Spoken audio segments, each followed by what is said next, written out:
Hello everyone, in this video I'll be showing you the best new class mods in Baldur's Gate 3's mod manager. We got 4 new class mods here today with the Stormlord's Envoy, the Elementalist, the Judicator, and the Spellsmith. Each of these comes with a truly unique way to experience the game, with the Spellsmith being able to combine their different elemental spells to create new effects, and things like the Elementalist, which is a resparked version of that class, has 3 different subclasses if you want to go full caster or full into melee. I'll first start off by showcasing the Stormlord's Envoy class mod by Dirt6969. You may know them for their Nightbringer class mod alongside the armor and weapon mods. So this class comes with unique red lightning effects, and it looks really cool. So you get to choose from a bunch of different cantrips that we naturally have in the game. It gives you things like the Crimson's Claw, which can inflict the Stormlord's curse on enemies, and also the Maelstrom here, which allows you to cast some different spells later on. This class combos really well. Like, you'd use a Crimson Claw as your action, and then it applies the Stormlord's curse, which you can then follow up with a Maelstrom. Just to give a sneak peek of the VFX, this is what it looks like here. It looks really awesome. So red lightning there. Once you hit level 2, you get immunity to lightning damage, can't be shocked.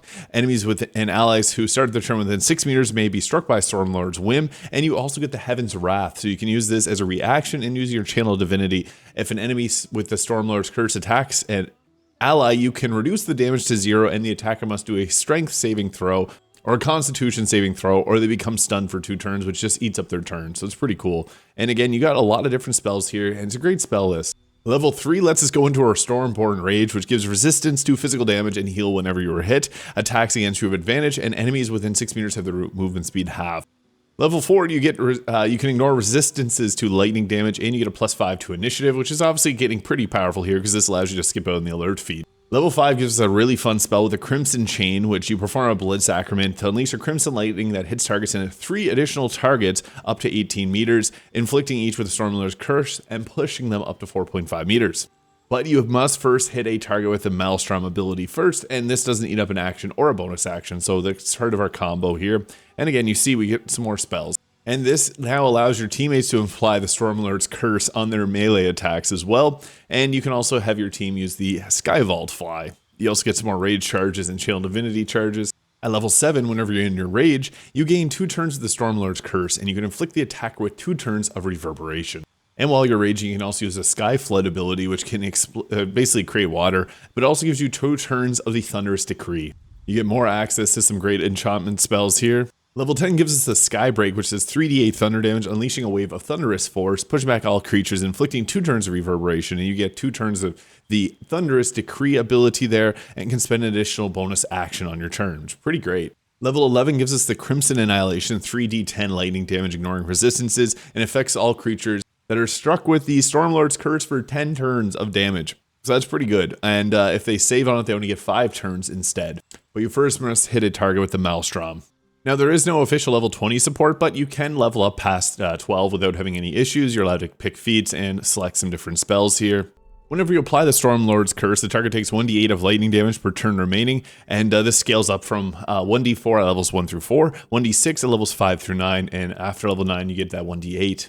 So to show off the combos here, first we're going to start off with our Crimson Claw here, doing now 3d10 of damage. So that did our lightning, applying the Stormlord's curse. We then follow up the Maelstrom ability here, which will hit all targets that are affected by that, with more red lightning there. And then you can use things like the Crimson Chain, which allows you to actually push back an enemy, and then it'll chain out to other enemies if it hits. And we'll try that again here. So we'll go with that Chain Lightning, boom, and yeah, really cool VFX there. It actually attacked inanimate objects. And we also have the Crimson Annihilation here, which you can do this attack, which will end up targeting those targets for 10 turns, continuously doing damage. I really like that Maelstrom ability, being able to you do lightning attacks on any targets that are nearby is really cool. So in a nutshell, the Stormlord's Envoy by Dirt6969 excels in having a good amount of bulk with the heavy armor and high health point gain. You're more tough than a barbarian.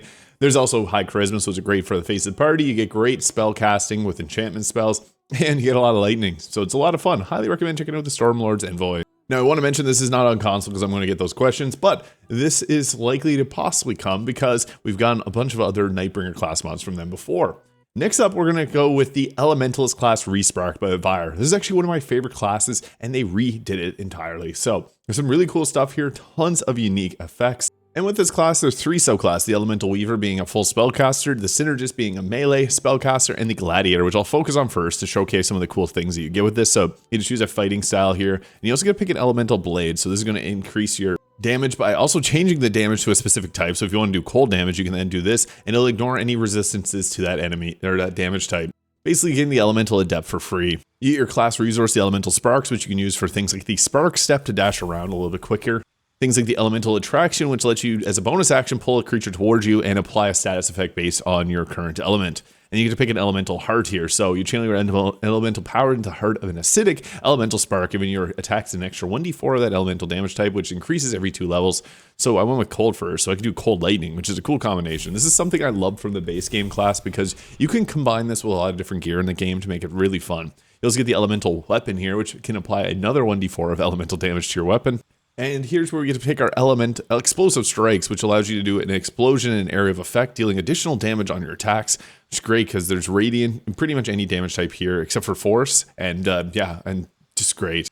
And I guess and no Psychic as well, but it's full on Elemental. Level 5 gets the extra attack, and you get Elemental Maneuvers here, or Gladiator Maneuvers, which are really cool. So these come with different abilities, like the Corroding Smash, which applies a Corroding Armor, which will reduce our armor class.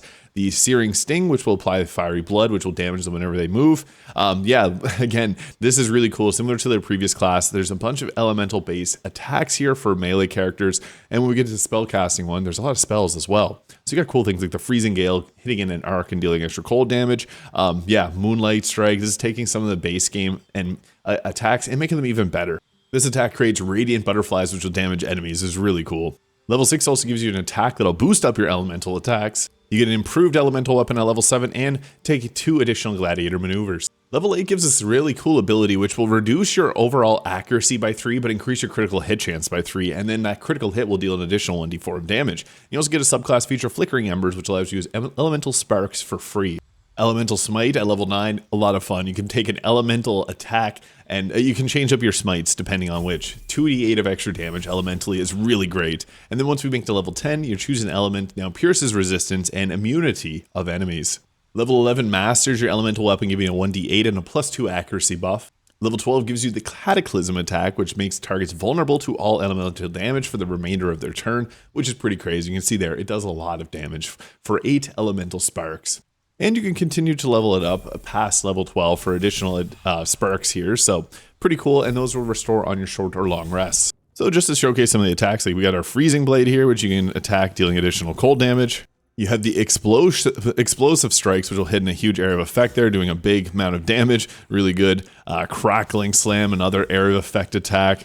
So this is a really fun one because you have so many different options in the Cataclysm attack. There's our most powerful attack, which basically is going to apply the Cataclysmic Wound. Again, which applies elemental vulnerability to all types of damage, elemental damage. So then you can go ahead with like your Freezing Gale here and just completely one-shot the enemies. I'll also showcase the Weaver here because it comes with, you know, your regular spells that you get, but it also comes with a bunch of unique spells. So there's the spell list and cantrip list there. You get to pick an elemental attunement, so you get the Chaotic Orb Fire. And whatever elemental damage type you focus on is going to be your like main element there. I'm going to go with Cold, my favorite. You get the Elemental Charge here, which you can sacrifice 6 meters of movement speed along with a bonus action point to receive charging for 2 turns, which allow you to get 50% more range in your spells and push back enemies 5 meters. You also get the Restoring Sparks here, which allows you to restore sparks using this, and then you can also restore spell slots using that, kind of like the Sorcerer. And you get the Attuned Strike. Channel the power of your attuned element to a powerful long-range strike, dealing a 3d6 of the elemental damage type. And again, you get to pick more of the different cantrips and spells here, and they have a really good spell list. Level 3 gives us Elemental Refinement, which is a resource which allows you to bolster the power of your spells, which I'll showcase here in a moment. And you also get the Forceful Shell, spend refinement points to bolster your spell of your chosen element. Spells of the chosen element will form a hardened elemental coating, dealing additional force damage equal to your intelligence modifier. And the spell list here, great as always. Elemental Shell at level 4 will give you temporary health points equal to your elementalist level plus intelligence modifier, and your base armor class becomes 13 plus your intelligence modifier instead of 10 plus dexterity modifier. So that's really good. This is a bonus action for elemental sparks and level 2 spell slot, but this lasts until long rest, so you can cast it at camp. At level 5, you get a cool ability, the Blinding Advantage. Using 2 elemental sparks in a bonus action, you can get advantage on your spell attack rolls, and enemies will get disadvantage on their spell save DC, so that you're more likely to land your spells against them. And you also get access to really great spells again here with even things like Lightning Arrow, which is an interesting choice, and Spirit Guardians, Hunger of Hadar. So once you cast a spell of your attuned element, you can cast a follow-up spell once per turn, and it gets more powerful the higher the spell slot level that you use. So at level 6, you get that great ability, and you also get the erupting elements. So spend a refinement point to bolster your spells of your chosen element. On hit, your attuned element bores into your enemy, leaving them with a mark. When the enemy is defeated, they explode into an 8-meter area of effect, dealing a 1d10 of damage of your attuned element and possibly causing the bursting potency debuff for 3 turns. Pretty powerful. This also doesn't take an action or a bonus action, it just uses 6 refinement points. You also can ignore immunities to enemies, and that's great because some spells like Wall of Fire, are oftentimes resisted by the enemy. Level 8 gives us our empowered spells, so you get 3 spells themed around your attuned element. You get the Refined Weakness, spending refinement points to bolster, and you can apply vulnerability to your chosen element, which will double the damage. It's pretty crazy. And again, great spell list. You can now, at level 10, use 10 refinement points to cast a spell for free, and also the critical elements will increase your critical hit chance by 4, which is basically 20%, but it reduce your accuracy by 4. On the previous class, you get to choose. You used to be able to choose which of these spells you get, but here's the 3 cold spells that I mentioned earlier. So you get like Shattering Strike, dealing additional cold damage on top of your attack. You had the Frigid Blast, blasting your enemies with cold, ice, and piercing damage, and they're left battered with snow and ice and potentially leave them bloodied. So it actually has a huge area of effect there. So you can go boom and hit multiple enemies and then create ice surfaces below yourself too. So probably want to wear the Disintegrating Nightwalkers. Oh, poor Shadowheart ragdolled onto her face there. But yeah, it's really fun because you get so many different abilities. You get the Freezing Rupture there, which you can throw 3 little snowballs. It does, I guess, ice damage, creating a cold area of effect.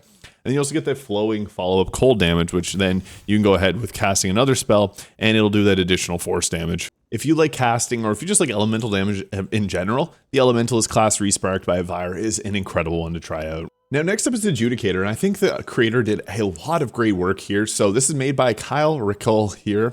So basically, what this is it's a reimagining of the D&D 3.5 edition class, and it also comes with many different English class dialogue options for Act 1, which is just incredible to see. They also did plan to release all 3 subclasses in Acts 2 and 3 dialogue, but after 700 hours of working on this mod, they need a little bit of a break, and feedback would help keep them motivated, so please feel free to give them some positive feedback, because I think they've done a really great job with this class mod. Just to quickly showcase some of the abilities here from the mod page, I'll get into the actual build here in just a second, but I just think they did such a great job with this one, and it has a very flexible playstyle. They did a great job with it. So you get your different judgment abilities here, which are similar to commands, one of the best spells in the game. You also get the Council. Allies within 9 meters range gain plus Wisdom modifier to Wisdom, Intelligence, and Charisma Wisdom ability checks. Guidance overrides the Council when active. Council resumes when guidance ends.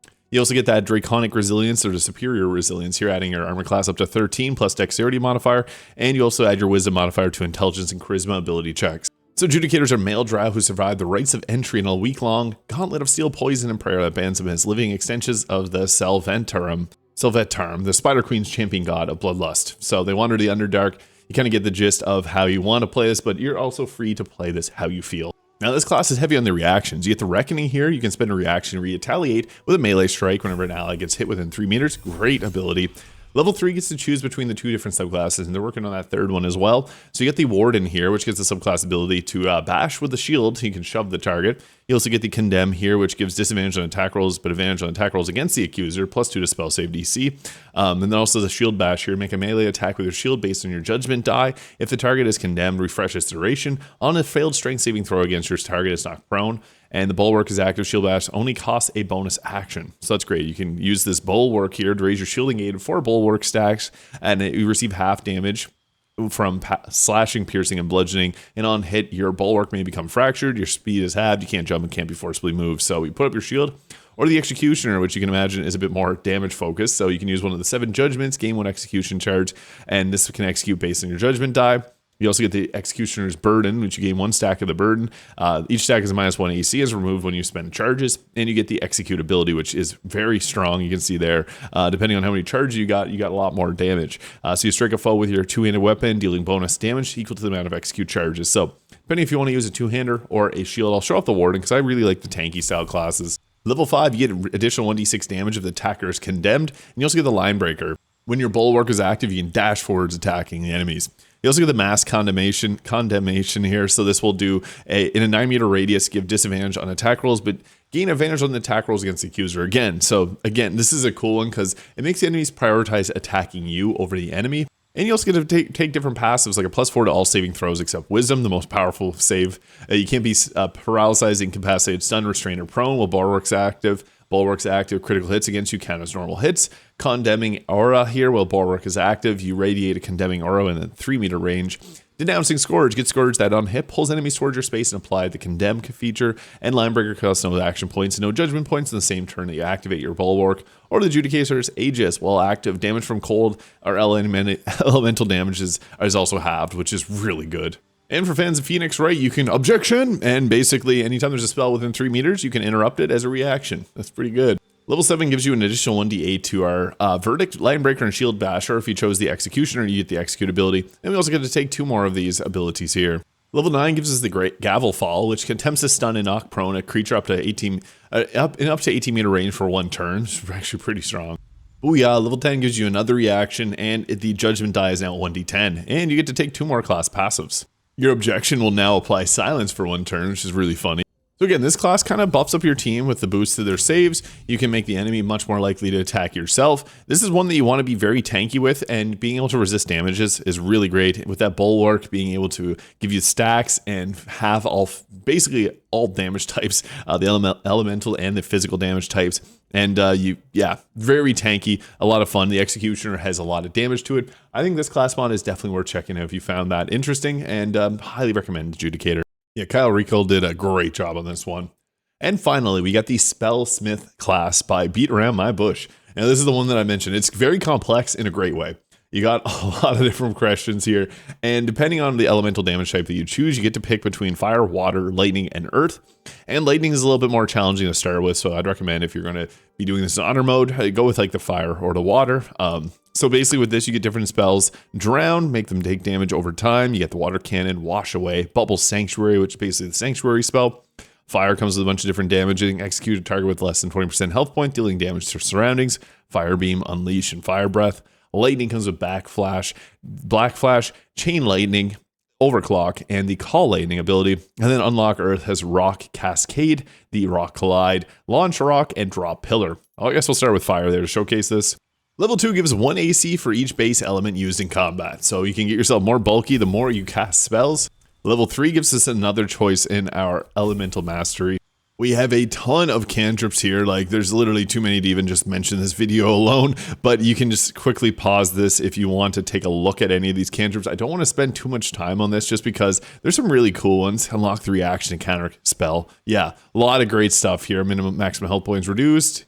Yeah, there's so many cool things in this. I'd love to be able to focus on all of these here, but there's just so much to break down. So again, you can just pause the video if you find this interesting. You can give resistance to all damage types to an enemy. You can apply Black Flame if you're a fan of Elden Ring. You may notice some of these images here. I think they did a good job of recreating some of these, but also making them, I feel, kind of like Elden Ring-ish. So yeah, lots of cool spells here. I'm blown away by this mod with the amount of choice you get. Level 5 gives you advantage on your spell attack rolls, which is pretty massive of a buff. And then we get to take another elemental mastery at level 6, 2 more cantrips at level 7, 2 more cantrips at level 9. Level 10 lets us take the final elemental mastery. Level 11, every time you combine spells, you reduce your crit threshold, which is really cool. And it has level 20 support, so at level 13 you can continually keep picking some more spells. Level 15 gives you the ability to ignore resistances and immunities, it's quite large. And at level 20, you get the pre-combined spells will now apply the respective domain's ability. So here we can combine our spells. So we got like our fire beam there, which we can go ahead and attack with. And then, so I guess here first, we'll start off with a fire breath here, which can hit an actually large area of effect. And you got inside fire applied to them. Then you can follow up with an ability like the wash away here, which is really cool VFX with the big splash there. So I now have a fire rune and a water rune alongside I'm in the water domain, which has a chance to silence enemies. Pretty cool. And we'll follow up with a lightning attack here. So we get our lightning charge, and this put us in the darkness domain. So we can use things like the Devour Light, the Collapsing Darkness, damage all heavily obscured enemies, damage up to 3 targeted enemies, creating a dark cloud. So this is pretty cool because then you can go ahead here with doing a darkness-based attack and then following up with a attack that'll hurt those that are in the darkness domain. So yeah, as I mentioned, there's a lot of ways you can combine this class mod. It's really cool. That domain is huge too. It's really cool how it warps its way through the building. But yeah, this has so many fun ways to combine different abilities, and comes with so many unique VFX as well. So depending on the cantrips you choose, you're going to get a bunch of cool new abilities. I think it looks awesome. Like that water splashing down is just incredible. Bubble Sanctuary, you get the water cannon there, which you can shoot a water beam at the enemy. Yeah, so many fun new abilities here that I think this is worth checking out if you found this interesting. Again, this is the Spellsmith class mod, which allows you to combine different spells and comes with so many unique cantrips. So let me know which of these class mods was your favorite, or if you have another favorite that you want to see covered in a video, let me know in the comments. Hope you have a great day. Hit the subscribe button below if you haven't already, and I'll catch y'all in the next one.